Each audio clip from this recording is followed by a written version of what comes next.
Hey there, everyone. It's Thakard, and welcome back to another discussion about survival, Fountain of Youth. So last week we didn't have any content just because my family was dealing with some medical emergency issues, and so I was worried about other things, and we were doing other projects along with some of that. Good news is all of that turned out quite well, so the family is doing good.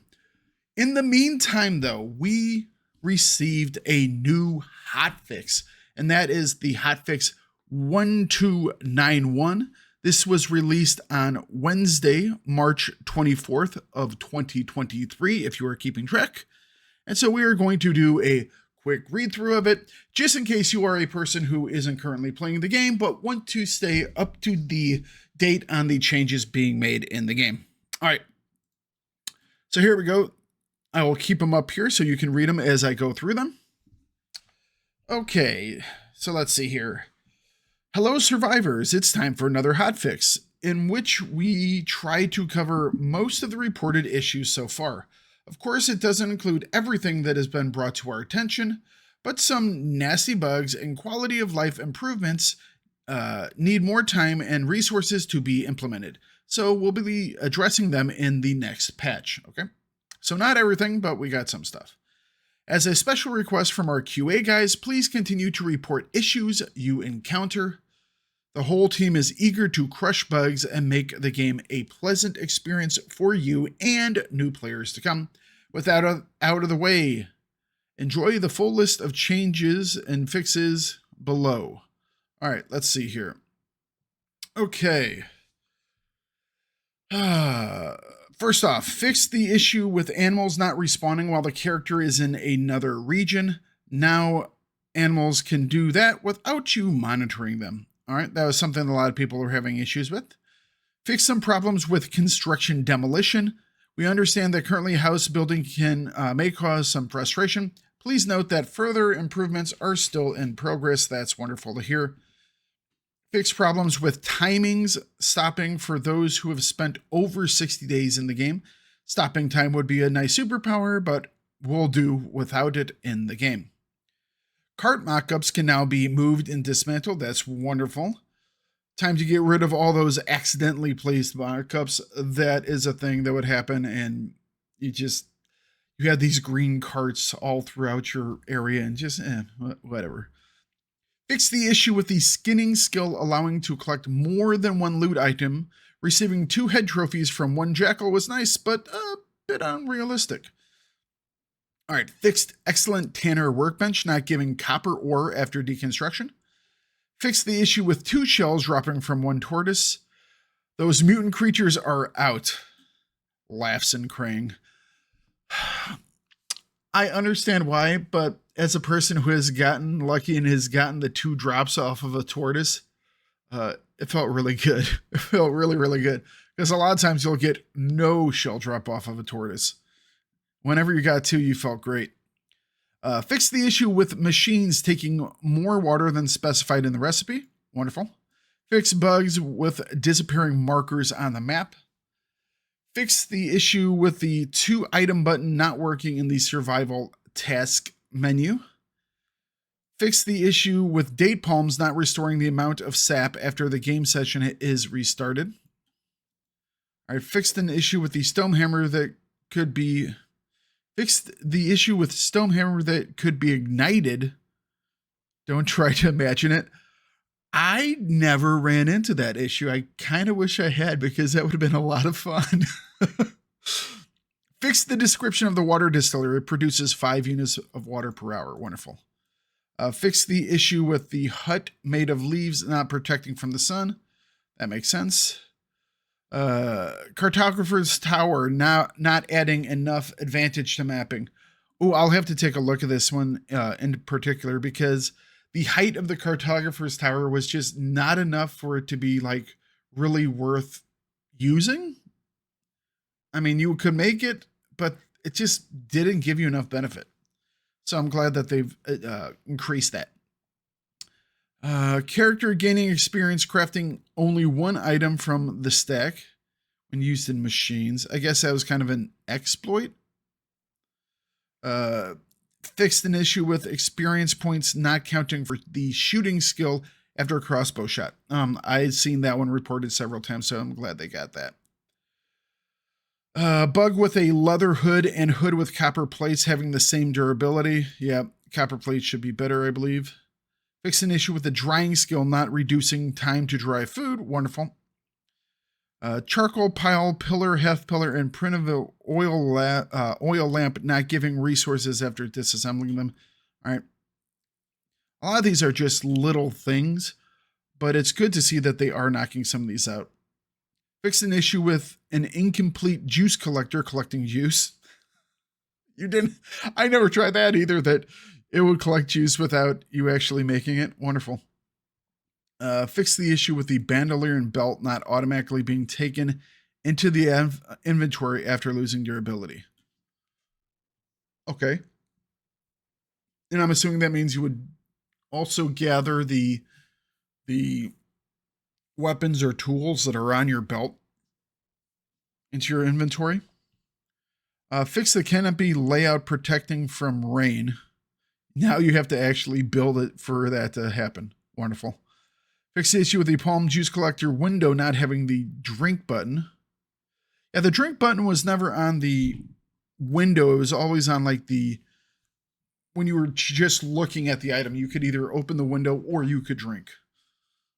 Fix the issue of losing clear water in the improved Tanner workbench after upgrading it.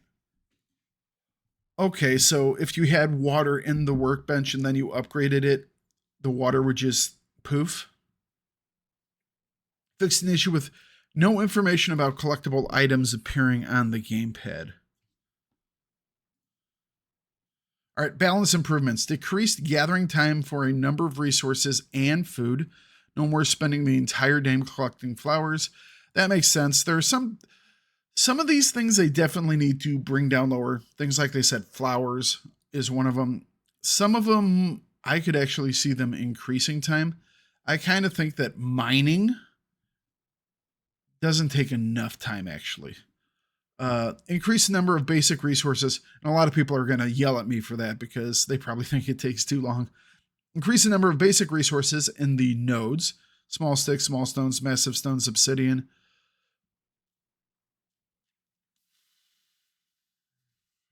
Along with that, increase regeneration speed for a number of resources in the nodes, including copper. I'm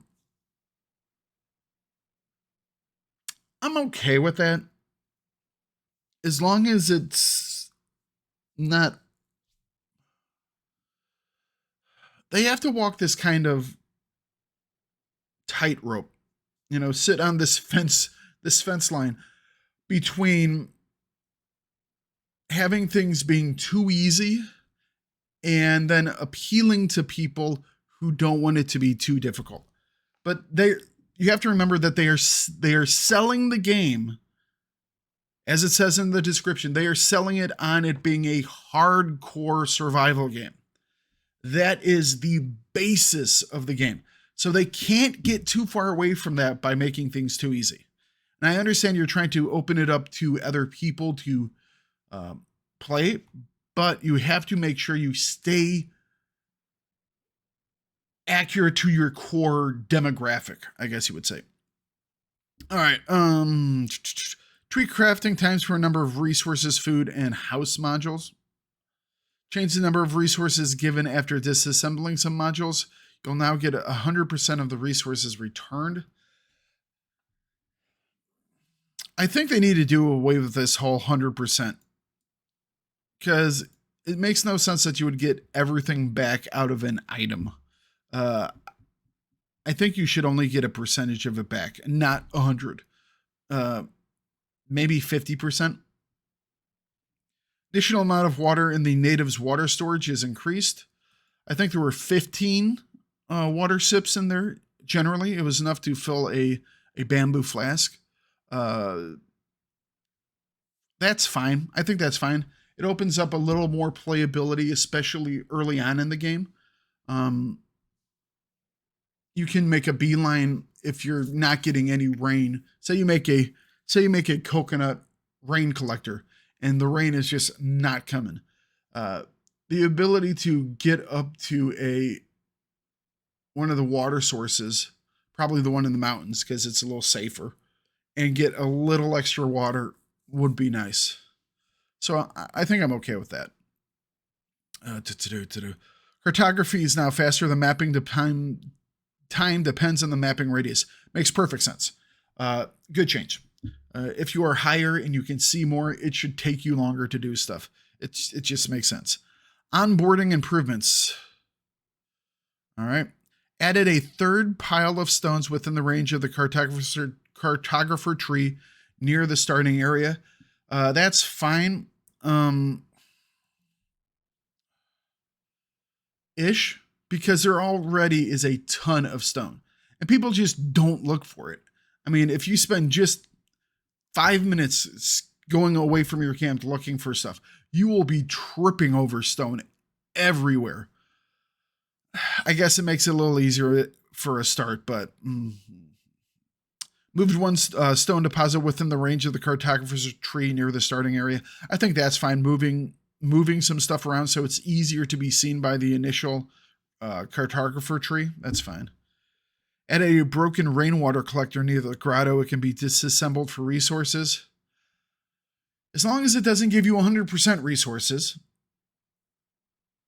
If it gives you partial resources, okay. Because seeing a rainwater collector makes you go, oh, I could build one of those. That's probably a good idea.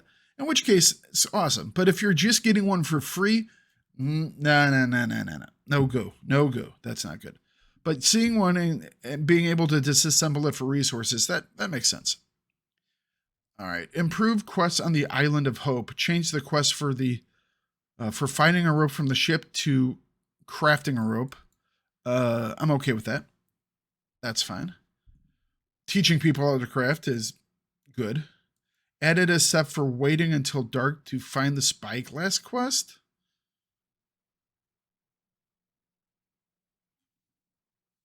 I mean, okay.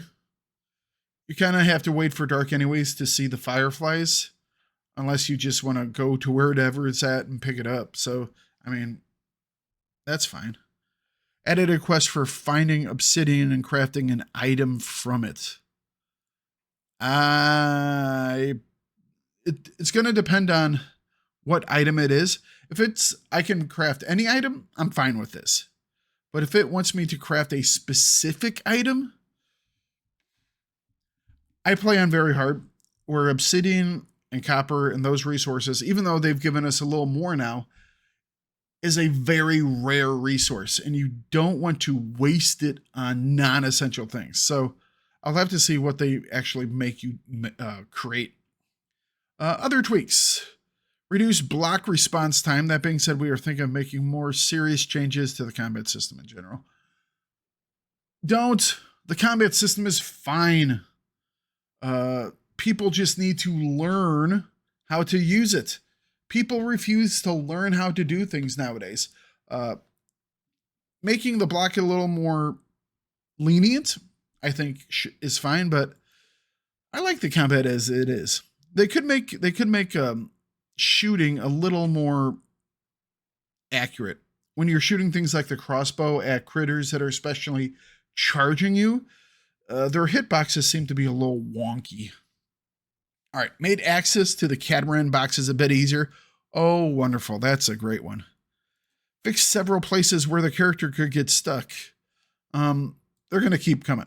That's just one of those things that you find as time goes on. Is players, we do a lot of stupid stuff, and we get ourselves stuck in a lot of stupid locations. I was a GM for a MMO game, and I was constantly pulling people out of areas that they shouldn't be in. It's like, how did you even get back here, you know? So I understand that. That happens all the time. Change the location of cartographers' trees on Copper Island so that all 3 copper mines can be mapped easily from them. Okay, so I'm assuming they moved the north one a little further east, maybe? Added a hydration forecast for drinking from flasks. Not quite sure what that means. We'll have to take a look at some point. Various visual improvements, wonderful. Various minor performance fixes. As long as they keep bringing out minor performance fixes, I will be a happy camper. All right, guys, so those were the changes. And once again, this was for Hotfix 1291. That was the annual respawn fix, tweaking, timing tweakings, and more. And this was from Wednesday, May 24th, 2023. If anything in this list jumps off the page, or if you kind of think they missed out on something, please leave those comments down below, and hopefully they will take a look at them. I know that the developers do watch these videos, so leave those thoughts down below. Make sure you thumbs up the video and subscribe to the channel. That way I know that you enjoy this content, and I will continue to make it for you. All right, everybody, you have a wonderful day, and I will catch you all next time. Bye-bye.